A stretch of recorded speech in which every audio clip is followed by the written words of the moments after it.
안녕하십니까. 뉴스데스크 원주입니다. 원주시가 중부 내륙 거점 도시 성장을 목표로 한 2040 도시 기본 계획을 확정했습니다. 원주시는 1도심과 1부도심, 7개 면의 중심을 생활 거점으로 하는 중심지 순환형 체계로 도시 구조를 재편하고 도로, 철도 사업과 원주공항 활성화, 신재생 에너지 도입 등의 분야별 계획을 도시 기본 계획에 담았습니다. 2040년 계획 인구는 현실적 목표치를 반영해 43만 8천 명으로 설정하고 도시 발전에 대비해 29.5제곱킬로미터를 개발 사업이 가능한 시가화 예정 용지로 지정했습니다.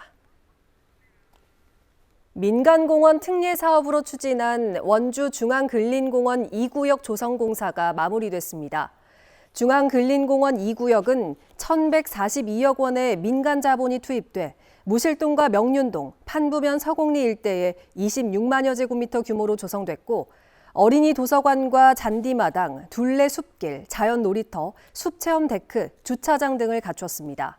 중앙근린공원은 예산 부족 등으로 조성이 계속 미뤄지다가 2020년 장기 미집행 일몰제까지 포함됐지만 민간 자본을 유치하면서 개발을 마무리 짓게 됐습니다. 가정의 달 5월, 영월에서는 각종 전시가 풍성하게 열리고 있습니다. 개관 20주년을 맞은 동강사진박물관에는 대한민국 사진대전 특별전시가 시작됐고 민화를 부채에 담은 특별전과 이를 영상화한 상설전이 영월 관광센터에서 이어지고 있습니다. 이병선 기자입니다.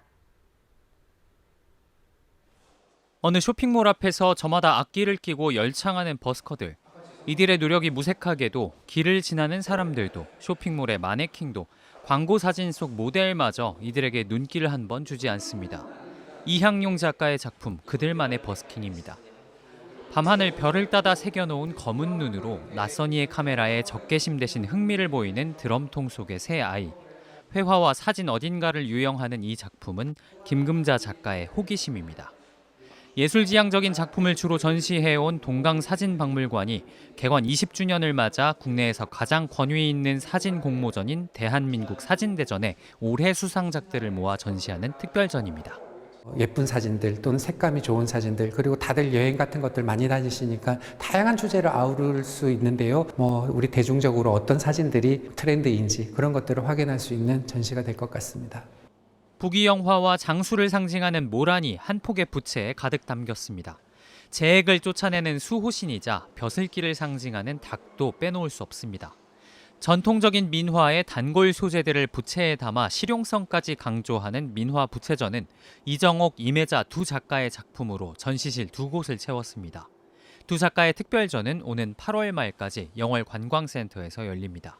한편 이 밖에도 다채로운 문화 행사가 이곳 영월 관광센터에서 관람객들을 기다립니다.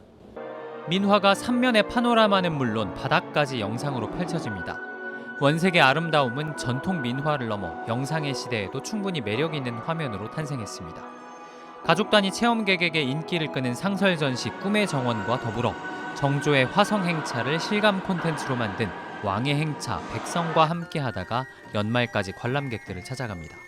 또 이달 말까지 주말마다 가족 뮤지컬도 상연될 예정으로 풍성한 가정의 달을 예고하고 있습니다. MBC 뉴스 이병선입니다.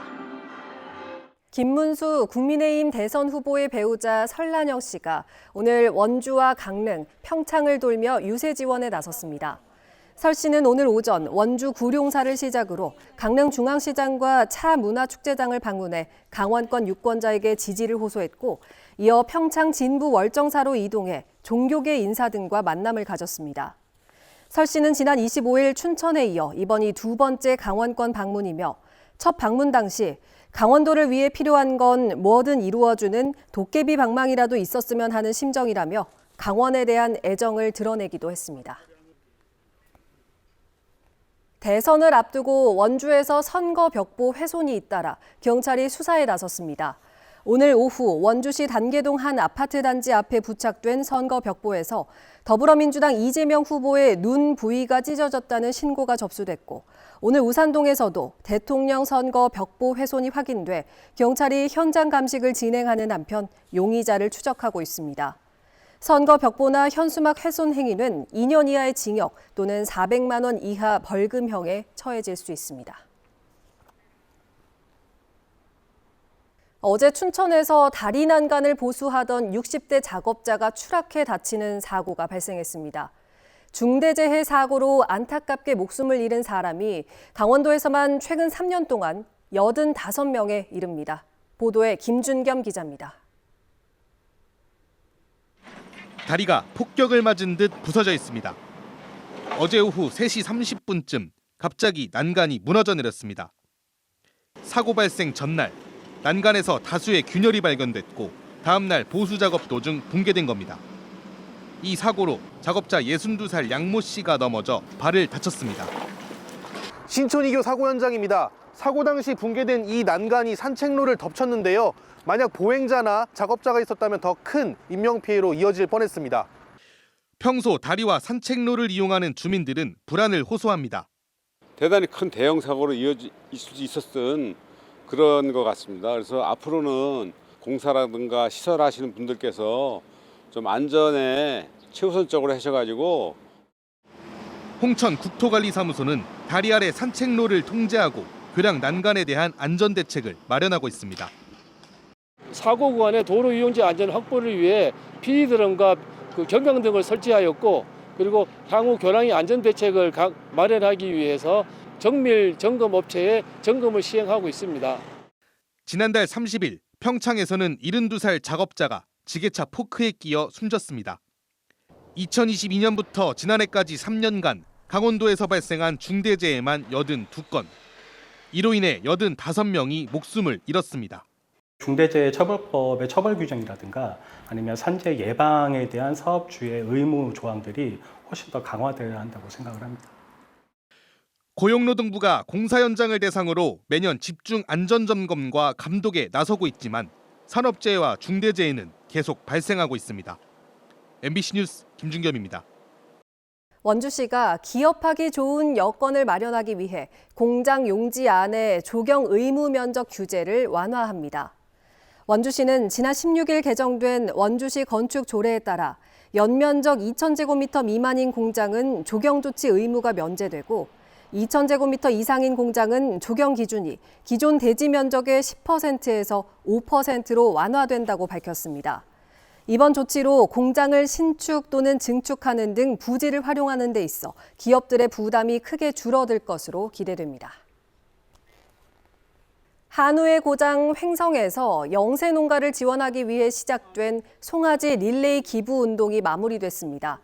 지속적인 속값 하락과 생산비 증가 등으로 7번째로 기증받을 사람이 없자 마지막 릴레이 주자가 송아지를 판매해 222만 6천 원을 횡성인재육성장학회에 전달합니다. 희망찾기 횡성한우 릴레이는 지난 2008년 조태진 전 횡성군수의 시상금으로 구입한 횡성한우 암송아지 한 마리를 농가에 기증해 그 후손들을 영세 농가에 릴레이로 기증하면서 이어져 왔습니다. 메밀꽃 필 무렵의 작가 가산 이효석 선생의 제83주기 추모식이 오늘 평창 효성문화예술촌에서 열렸습니다. 이번 추모식에는 박민호 재단법인 이효석 문화재단 이사장과 이효석 선생의 장남 이우연 씨를 비롯해 지역기관, 사회단체장, 주민 등 100여 명이 참석해 고인을 기리고 문학의 의미를 되새겼습니다. 특히 봉평 지역 학생들이 릴레이 형식으로 대표작 메밀꽃 필 무렵 일부를 낭독하며 문학을 통한 세대 간 소통의 시간도 마련됐습니다.